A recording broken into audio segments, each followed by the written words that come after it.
Up next, we discuss Zohran Mamdani's win in the New York City primary and the freakout we've seen coming from all angles of people reacting to it.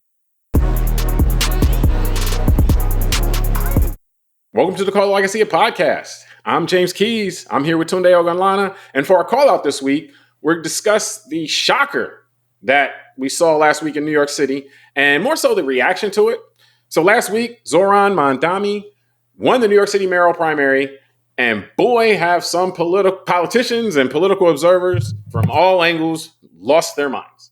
Why do you ask? Well, you could say Mamdani's win was a surprise. So, like when you have an upset or a surprise, people kind of like, oh, what's going on here? Also, he's a Muslim man, and that has contributed to it. He's a Muslim man born in Uganda and spent his early years in Uganda and South Africa before coming to the U.S. Around when he was 7, I believe.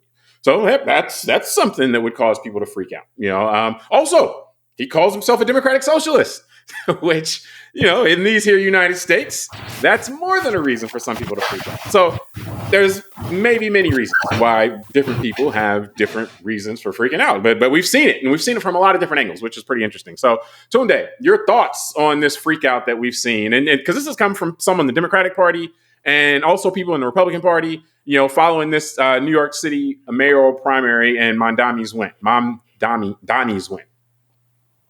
I'm just intrigued that finally a Democrat made headlines. Like, wow. So this has been pretty quiet from that side of the political aisle in the last 6 months. So, hey, now everybody's talking about this guy. It's interesting. So I guess the system's working, right? Hey.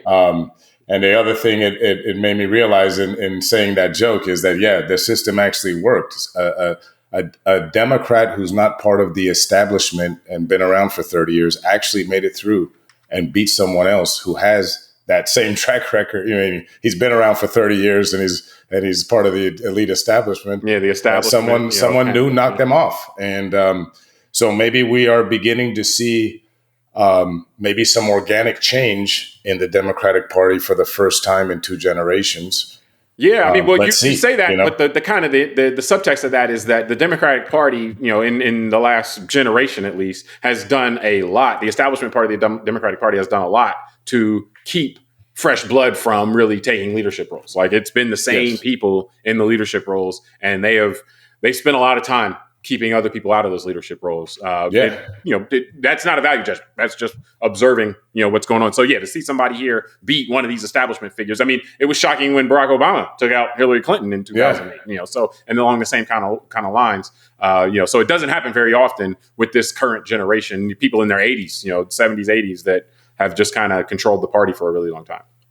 So hold on, James, that's a great point, because if you think about the last 30 years, Barack Obama was one of the few coming from the establishment that broke through that. And you're right, because that was supposed to be Hillary's time. Yeah. Right. And where did the party get itself in trouble? Is that in 2016, when Obama was finished, the party manipulated the primary in Hillary Clinton's favor because it was her turn. Yeah. And so the Democratic Party has lost a lot of its own integrity from its own behavior in that way. That's been its MO. And I'm of the mind that they tried to set up Hillary to win in 2008, but Obama was such a rock star that he just overwhelmed it. And that actually caused them to be more egregious in 2016. Because remember, there were some things that came out in 2016 where it was like, oh man, they were really egregious in terms of trying to set this thing up for Hillary and to make sure Bernie didn't, with his upstart popularity, didn't take her out. So it was it's just been interesting to observe, to see how much effort has been put in place to keep the status quo figures in, the current leadership in place, but that's what it is. This guy broke through. So it was that, kind of just your biggest thing that you took away was just like, oh, wow, somebody actually. Well, the takeaway, and that's why my joke at the beginning was, the Democrat made the news, meaning that's what I'm saying. I was kind of looking like, wow, I'm more curious as to why is everyone freaking out about this guy? That was my first thing. Yeah. Democrats are freaking out. and Republicans. Well, this is interesting. Let me go look at this guy. That was where I was going to go. Like, to me, it was like I wasn't following the New York City mayoral primary. Yeah, exactly. But then everybody's like, "Oh my God, what happened?" Like, it's like I got to go check this thing out now. Like, well, why? What happened? And then why are all these different people? I mean, they're freaking out for different reasons. But I gave some of the reasons, like whether those are explicit or implicit reasons why people are have said that they're freaking out or whatever. But it's like it draws even him. From what I understand, he did a great job during the campaign, bringing attention to himself, making people feel invested and involved in what in his campaign, which kind of is the point, which you want politicians to do. It shouldn't just be about I got the biggest wallet, I got the biggest bank, I'm gonna outspend you, I win, which is kind of from what I understand, the strategy that Cuomo, who he defeated, the primary competitor he defeated was Andrew Cuomo, who is, former governor and a disgraced former governor, by the way. But had all the money, had all the endless money, and and blanketed the airwaves and did the traditional stuff. But Mamdani was able to get the energy going and use social media and things like that, and actually to get attention during the campaign. But that was local, like I'm in South Florida, so that that didn't get across my radar. It wasn't until the attention from the outrage and then also the celebration, that it drew even more eyeballs to it. So I would give him 2 thumbs up there, like being able to generate and earn attention, because that's a big part of the political game now. Earn attention, not just buy it during the primary, and then actually all the attention now. I think both of those help him out, and show his kind of that this guy may be a formidable force.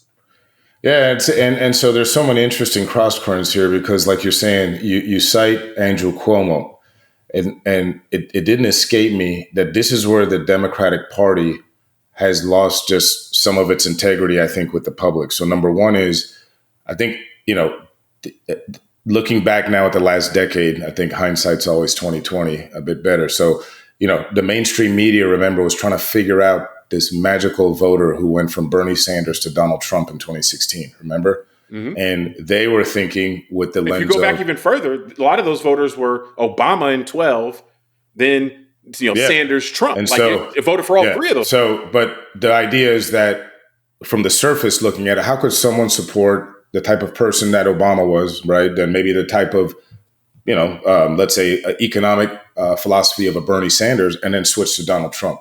Yeah. And a lot of the political elites were really stumped with that. And I think if you look back, I think just a lot of the working class voters that the Democrats seem to have lost were just very upset at, and credit WikiLeaks for the hack and this, and putting it out there in 2016 of how the Democrats handled that primary. And I think if you look at it today with Andrew Cuomo, it doesn't get lost on me that the Democrats position themselves, whether rightly or wrongly, as the defender of rights for people. And one area that they've been very strong about, especially, let's say, during the Brett Kavanaugh hearings a few years ago, was things like women's rights and women not to be harassed, and promoting the Me Too movement, which I'm not opposed to.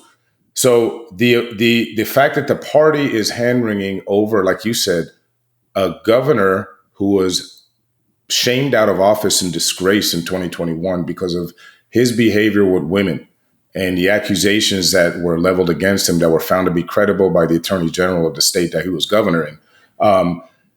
Again, it smacks of this, like, what are the Democrats really about? You know what I mean? Are they about women's rights and protecting women? If so, why are you going to put up a guy that was just 4 years ago labeled to be a predator and run out of being a governor over a new, fresh face? You see what I'm saying? Who maybe people agree with him or not, but he's somebody who put his hat in the ring and he won.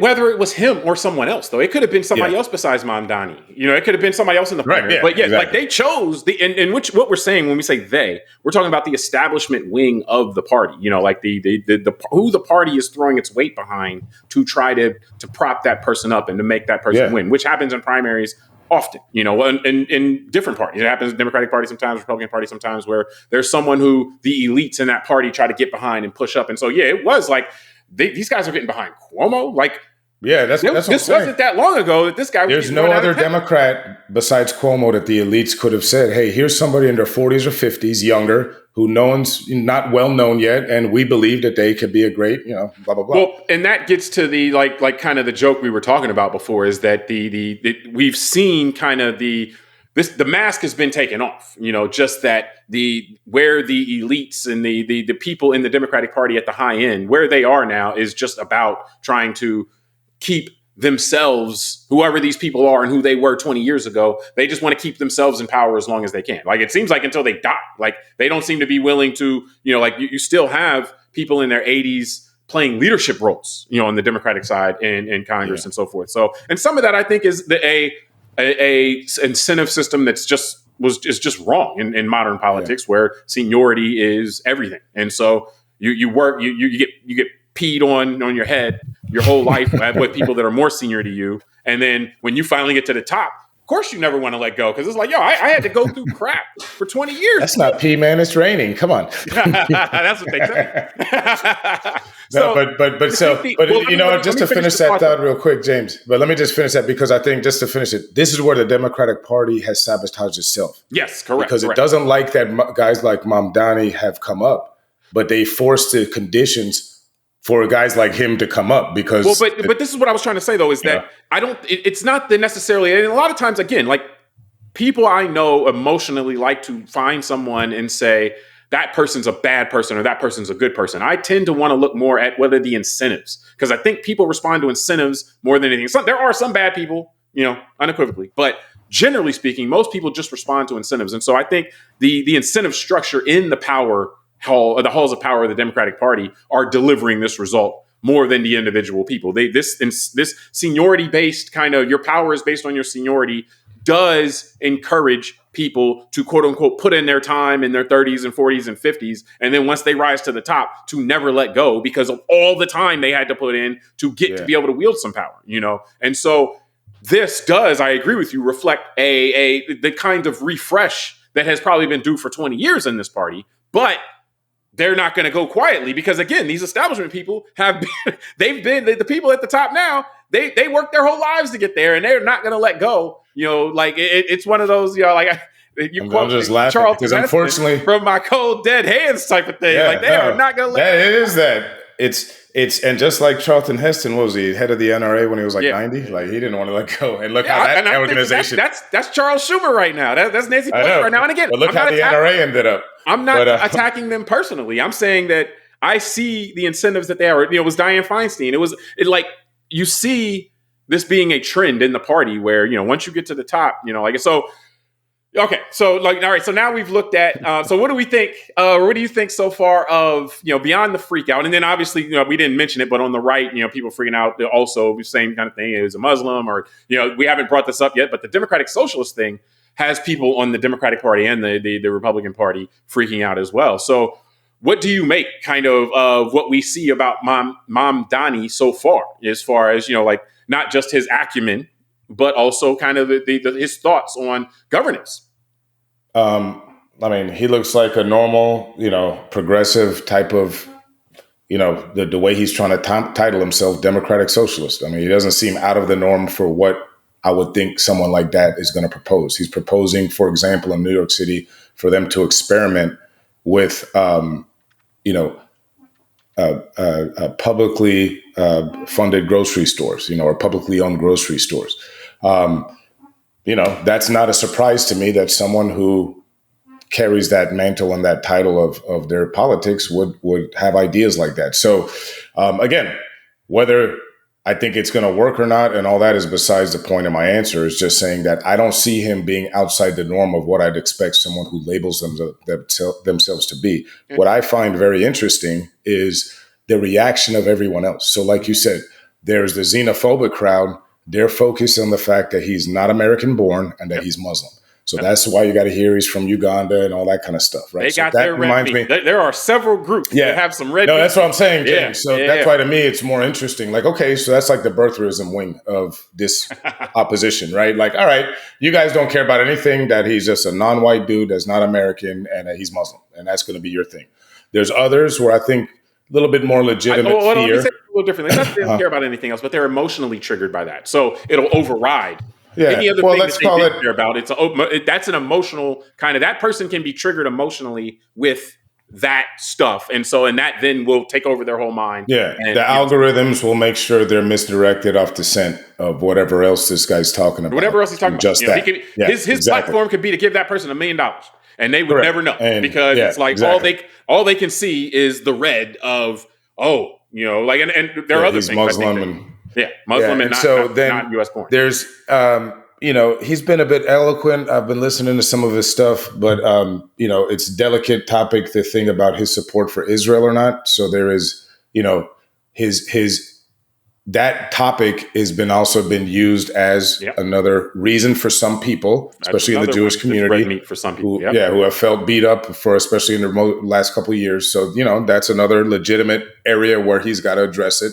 But then you've got, like you're saying, then you've got the people who are scared of what would it mean to have someone with this label, right, of Democratic Socialist in power in a city like New York, he's not a national figure. He's not the governor of New York, but the mayor of New York has a prominent position that if people see a Democratic Socialist can be mayor of a big city like New York or Wall Street is, maybe they can get funny ideas in other big cities in America, and this trend could take hold. So that to me is like the fear that we saw during the Cold War of the people who are scared that if Vietnam becomes communist, it's going to be this domino effect, and then we got to go into Vietnam and stop it, and that became a huge disaster, right? So that's why to me this is very interesting, because the fact that we have not seen new blood in the Democratic Party like this in a win in a way like this, because I think AOC and some of those people, they're in Congress, but they didn't win. They're one of 435. I mean, that's a little different when you're talking about, House of Representative, because House of Representative, and it's meant to be a little bit more like you can be more out of step in the mainstream and be in the House. Because these, but this guy, mayor of New York's a big deal. It's a big deal. That's Wall Street. That's the center of the world, so to speak.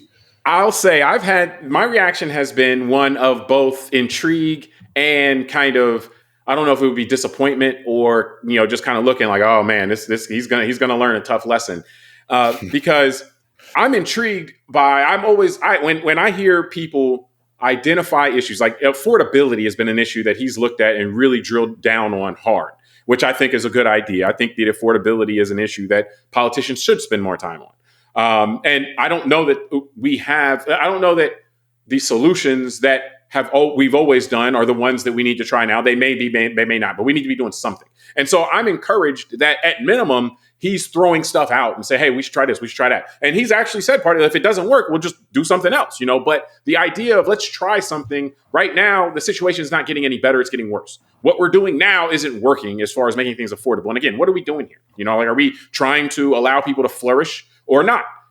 So we set up a system, and again, set up a system to allow people to flourish. Set it up in a way that you can work hard and then you can live a good life.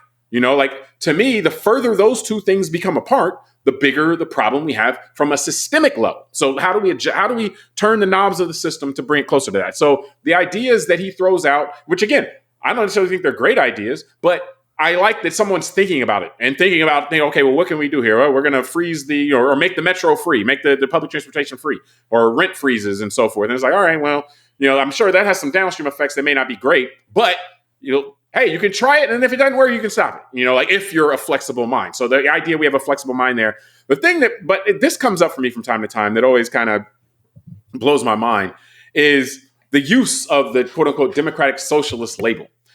I think that that's the nuttiest thing that somebody could ever do in the United States. Like, I think that if he wasn't labeling himself that, he actually would have less concerns about the other issues that people see him and see different. Like if he was a Muslim, but he didn't call himself a Democratic Socialist, I think he would have less issues. I think that the Democratic Socialist issue is going to be the one that triggers people, and then they'll find these other things that they think other people will be triggered by, and then they say, hey, we got to pile on this guy extra hard on the Muslim thing, or extra hard because he has made very clear he's about protecting the safety of Jewish people, but his views in as far as what's going on in Gaza in Israel are more complex. So that complexity doesn't play well in sound bites. So I think that everything else he faces is going to be much sharper because he uses this socialist label. And I think that's just an error. That's a totally, like, labels don't have to describe what it is that you're doing. I make this point to you all the time.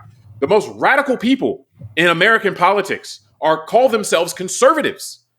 So they want to change so much stuff, and they want to do things that we've never seen before, or that it's like we haven't done this stuff in 100 years. And that's not conservative. Doing something you haven't done in 100 years is not conservative. That's not conserving the status quo. That's not making slow change and something, not upsetting the apple cart too much. That's reactionary at best, And so they call themselves conservatives, though, because your label is more, in the United States, is more of an identification of your affiliation. And it's like a gang sign. It's not about describing the nature of your policies. So people call themselves conservatives and are very, very radical. Like they want big change and they want it very fast.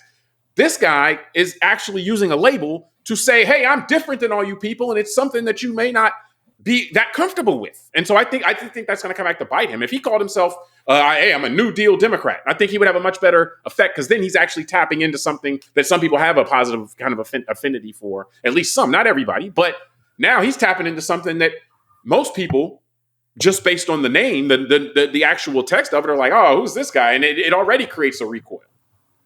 Yeah, so there you're going into, really, I would say, your world of trial lawyer world, because for a non-lawyer like me, when I was a kid, I'm talking like teenager, early 20s, you're a little more naive about the world. I used to think actually lawyers were about, telling the truth and arguing facts, right?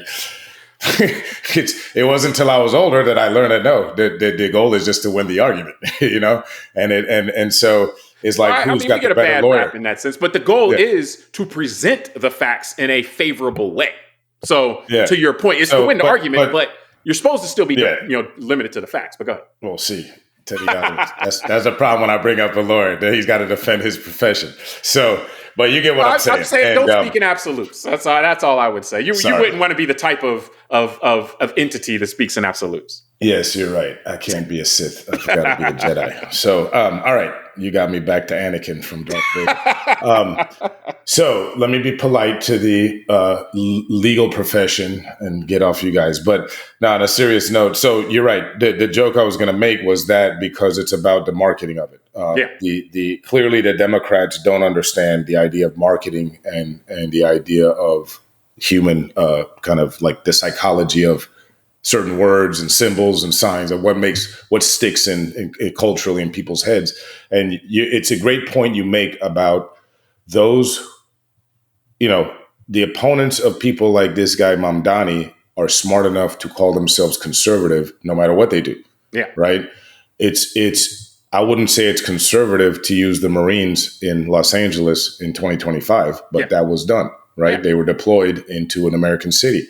And that's one thing I wrote down my notes while you were talking, that it's interesting because America is so interesting as a country because we're so conditioned by our oligarch elites. And I hate to say it like that. And how, their power through the media and all that kind of stuff, because, we've been conditioned to believe that someone like George Soros is so evil as a billionaire guy that funded, left-wing ideas and projects and things like that. But yet, no one really recognizes that the right-wing billionaires been doing the same thing, and a lot more of them. It's like 20 of them for every George Soros. Yeah, exactly. It's like 20 for every one Soros. It's amazing. Yeah. And that's what I got. I started writing down some notes while you're talking. I was like, so we're not allowed to explore things like universal health care, or can a city like New York with 18 million people or whatever afford to have maybe 5 grocery stores that are publicly owned and all that. We're not allowed to even when that happens. Yeah, you can't like even said, experiment. Yeah, try it out. Just try it out. We can't explore that. But I wrote down, we've been asked to try privatizing Social Security. I know the public rejected that under George W. Bush when he proposed it. But we have allowed corporations to invest unlimitedly in campaigns. That I don't think that's worked out too well for the public, but that's continuing. I mentioned the military and American streaks. We've been asked to overlook the emoluments clause of the Constitution, and we got a president who got a $400 million plane and $2 billion invested in his meme coin and things that, again, I would assume that could influence somebody's decision making when they're now going forward and making decisions about those who gave him gifts. But I've been asked to accept that. And all the cuts from Doge that were not part of the conversation in Congress debated by political officials who represent constituents who were voted into office by the American public. None of that. I was asked to just accept all that. And I guess I had to try these things. We've been asked to try a presidential office that's not restrained and checked by Congress. Well, and increasingly it's not checked by the courts either. Like, we've been asked to try a lot of things. Let's give one of your favorites, though. We keep being asked to try these tax cuts along with increased spending, right? We're going to spend an extra higher debt, $100 billion in the military budget this year to take it over $1 trillion. So again, I can get off this high horse now, but that's my point is that, and that really comes back to us, James, because I know and I'm sorry, I'm just going to go on a quick rant here because now I'm fired up. The article that you are going to put in the show notes that we are citing here is from the Washington Examiner, which is a quote unquote conservative think tank and publication. They spend the bulk of the article complaining about woke professors at colleges, the social, public education socialists, all this stuff as to why young people in Gen Z and some of the millennials are into socialism and they're down on, capitalism and certain things, more so than in prior generations. I don't think it's a majority yet, but it's definitely more so. Why are they not into all reflexively? Well, but it's kind of like, why are young people not reflexively rejecting this stuff? Like the rest of us smart people do. And so he spends the entire article, with all this misdirection and why, we should be upset at Haitians who eat your pets and trans people and all this stuff. And then I'm going to quote and read it from the last part of his article. So the last paragraph, quote, although public education contributes to their socialist leanings, what millennials and Gen Z identify as broken generational compact also plays a role. The younger generation has been clobbered by student loans, social security system that will be bankrupt by the time they are old enough to collect, an unaffordable housing market, and job insecurity. Without a stake in the capitalist system, home ownership, a stable job, a secure family structure, the younger generations are finding it harder to accumulate wealth and are turning against the free enterprise system they think is rigged against them, end quote.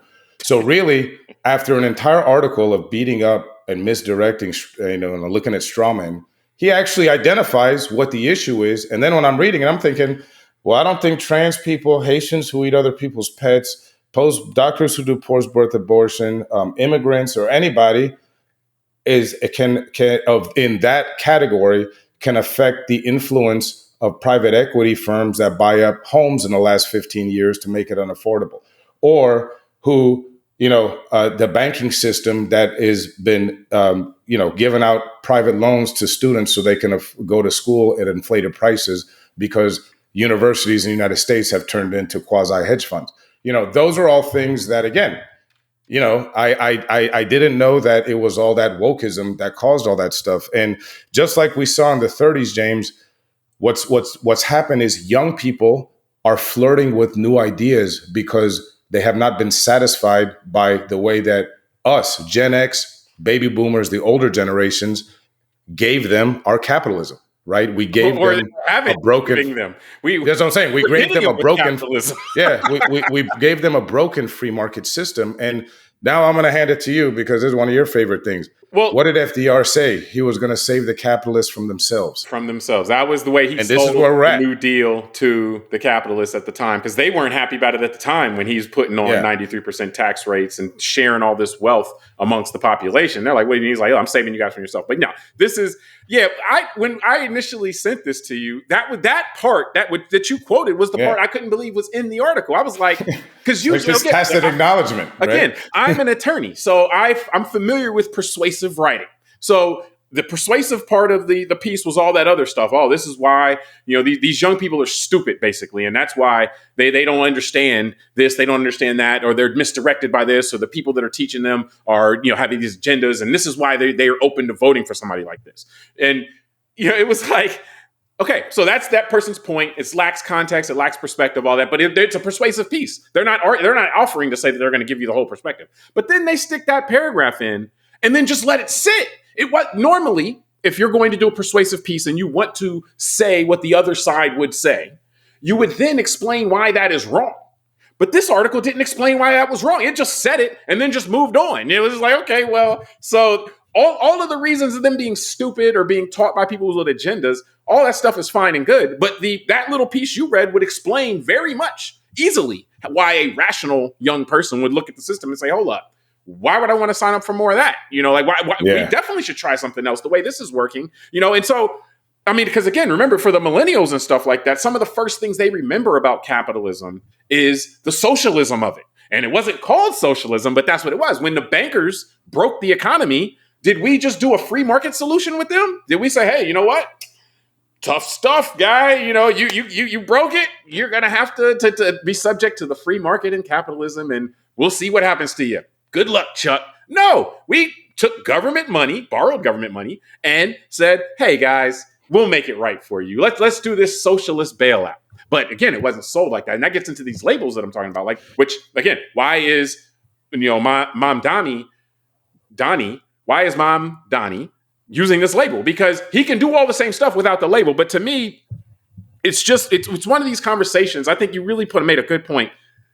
I'm a person that believes that these economic structures, these economic setups, capitalism and so forth are kinds of frameworks that you use as tools. So what we're told basically, right, the only thing we're allowed to talk about is the one tool, and it has to be done in a way that prioritizes the people who are already the winners.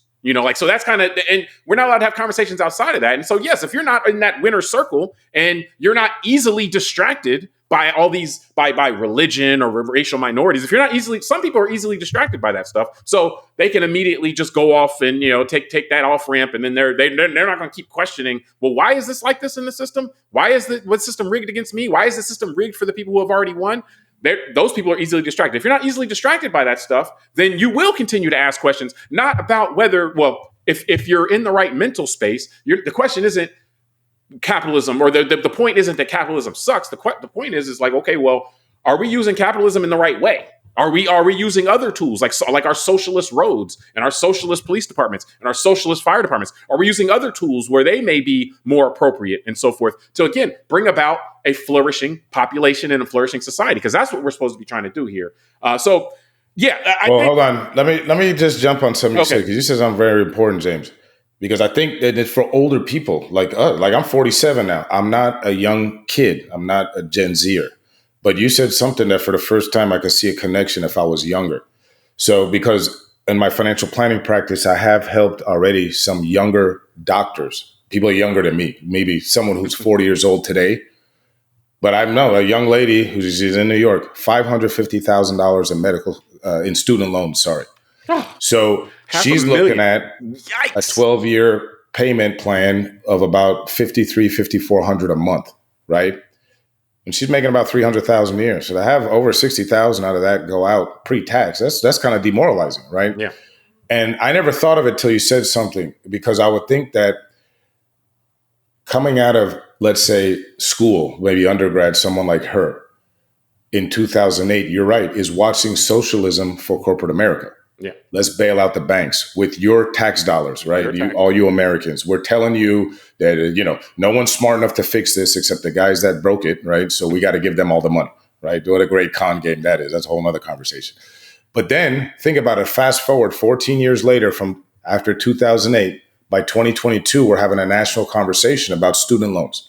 And there's $1 trillion at the time, apparently, of combined student loan debt that we're saying, okay, if you take this and help these students, it actually is a shot in the arm for the economy, because someone like the young lady I was helping out, instead of paying $60,000 a year to a bank for 12 years, that $60,000 might go other places in the economy, the velocity of money. She might buy a second home, so you can buy a nice car, blah, blah, blah, right? So we as Americans, but what happened is the narrative that was told at the time in 2022 was different from the narrative in 2008. In 2008, it was, you have to do this because the system's going to collapse if you don't. Yeah. In 2008, it was class warfare.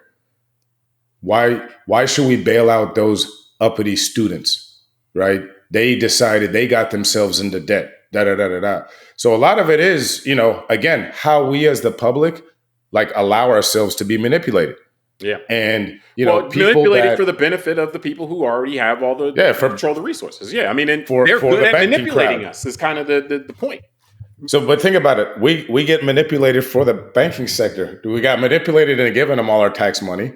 And then we got manipulated into not having the students bailed out so that they can continue to pay the banks 9 to 13% for the private loans. Yeah, because they're not paying that much on the government. And that's kind of like organized crime, though, in the sense that, hey, you want to better yourself, like you want to better yourself, man. You want to go to college, better yourself. Well, here, I want 10% of your income for it's a loan shark. Yeah, it is. It's the mob. Like that whole setup is predatory. But if you don't want to better yourself, then don't worry about it. You don't have to take my money if you don't want to better yourself. I just convinced myself I'm gonna go buy a bunch of bank stocks now. They're making all this money. They got a legal. They got a legal. I want to end with this. I want to end with this because there is actually and I am critical of the use of the Democratic Socialist term because I don't think that recognizes the way the game is played in America today.